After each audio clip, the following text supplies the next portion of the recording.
We are witnessing history in the making. Despite all the lawsuits being issued by the SEC and also very recently the CFTC, XRP still seems to be on the uprise, edging ever closer to that 50-cent margin. The future of XRP and the United States financial system is all hanging in the balance, and in my opinion, a breaking point will occur at some point in the not so distant future. We have a lot of major developments to talk about in this video today, such as an interview with former CFTC chair Giancarlo.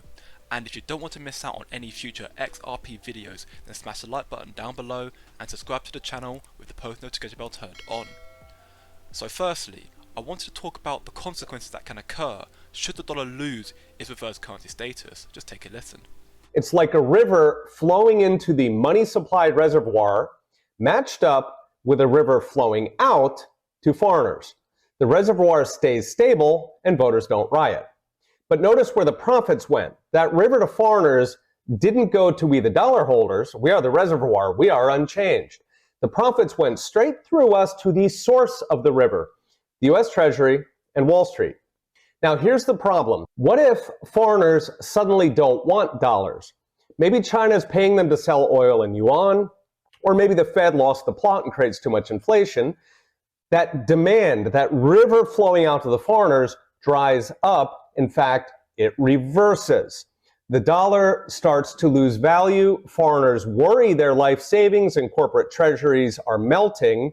They sell out of the dollar. Not only does the river reverse, it goes faster and faster back into the reservoir. The dollar collapses. Now that was a very insightful report from Peter. Using the analogy of a river to represent the US dollar, it's to my understanding that this financial system crisis is catastrophic. The weakening of the dollar is impacting the whole US economy. I covered this in a lot more detail in yesterday's video with a report from CNN, and I encourage you to check it out in the description below. But it is my personal opinion, however, I'm not a financial advisor, and this is not financial advice, so please do tread at your discretion and do your own research. That if you want to protect your finances, your money, your dollar, your future, that it may be worth researching and investing into digital assets and cryptocurrency. Why do you think that the SEC, the CFTC, the United States government is trying so hard to crack down, ban, control and regulate all cryptocurrencies and digital exchanges? It's because they are losing the power to control the people's finances. I mean, just take a look at this report. Binance adds new trading pair for XRP despite facing a CFTC lawsuit. Now, the good news is that Binance adding a new trading pair for XRP, so now XRP/TUSD, and this is also possibly a result as to why XRP has soared over 7% in the last 24 hours. Which is furthermore why I believe that XRP has the potential to become one of the world leading cryptocurrencies in the very near future and can make you a lot of money from being valued at just 48 cents right now. But the main part I wanted to highlight in this article is the fact that Binance is now facing a CFTC lawsuit. Yesterday, United States Securities Futures Trading Commission CFTC charged Binance with a lawsuit indicating the crypto exchange of illegally running a derivatives trading platform that allows users to trade crypto futures and options. But then here's the funny thing. There's allegedly no CFTC lawsuit against Binance anymore. Less than 24 hours later, it's been removed. And now it's believed that reputable industry professionals, such as Eleanor Terrett for example, believes that it was a political move by the CFTC towards the SEC to say this is a commodity, do not label it as a security. But then this begs a bigger question. What is a commodity and what is a security? What is the difference between the two? Well, unlike securities, commodities don't generate a return from a common enterprise. Instead, they are goods or properties that get grown or mined where their value depends on the demand and supply of the market. So for example, FTX, a security obviously, as there was a massive crash with it. The owners of FTX used the people's investments to try and make more money, and eventually they lost the profit of it. And people wanted their money back and they couldn't pay out.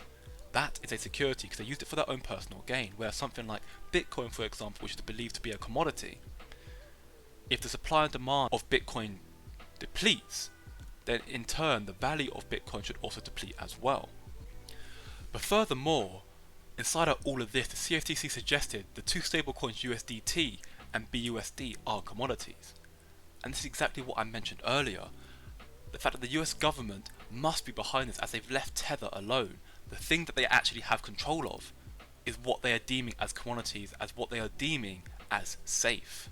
And here we have an interview from former CFTC chair Giancarlo, where he says that I think it's not correct that all cryptos are securities. As far as the SEC's approach, look, I as someone who was involved in the decision at the CFTC to designate Bitcoin a commodity under CFTC's jurisdiction, and then did a lot of the initial work for Ethereum and other cryptos before I left. I think it's not correct that all crypto is a security. Look, crypto is a new architecture. Now, sometimes that architecture might serve a capital formation purpose. And in that case, the SEC absolutely has an important role in our constitutional system. We've designated the Securities Exchange Commission to oversee capital markets and capital formation. And to the extent that crypto serves the purpose of capital formation, then there's a legitimate absolute role for the SEC with its long tradition of investor protection. While other jurisdictions have constructed entire frameworks to regulate crypto in the 4 years since Giancarlo left the CFTC, the US is still struggling to answer the same threshold questions he left as chair. It's not a question of if industry leaves the US, but how fast. And then as a final point before I finish this video, in a bit of good news for the future of XRP. So the SEC won't say Ethereum is not a security. The CFTC says Bitcoin, Ethereum and Litecoin are all commodities. The NYGA say Ethereum is a security. FinCEN says XRP is a currency. The SEC says XRP is a security. And the DOJ says XRP is a currency. Does that not sound confusing to you, like it does to me? And therefore, this is a fair notice gold for Ripple. The fact that there are so many inconsistencies within the SEC, the CFTC, the US government, the people who are in power, there's so many irregularities, people have no idea what they are talking about. That this further strengthens the case for Ripple, as the lawsuit is reaching its decisive end, or so we believe. But anyways, that is it for the video today. Thank you so much for watching, and let me know your thoughts down below in the comments. Do you believe in the future of XRP? Furthermore, do you believe that XRP may be a saving grace to your finances and maybe even the US economies? But like I said, just for the record, I'm not a financial advisor and it's not financial advice, so please do trade at your own discretion. I'm merely just stating my views based off of my research. But if you want to keep up to date on all the hottest new crypto coins that could blow up and make you the most gains possible, then please feel free to subscribe to my channel and turn on the post notification bell as well. Like the video, drop a comment down below on your thoughts and what coin you'd like to see next. But remember, it's just a coin, and I'll see you in the next video.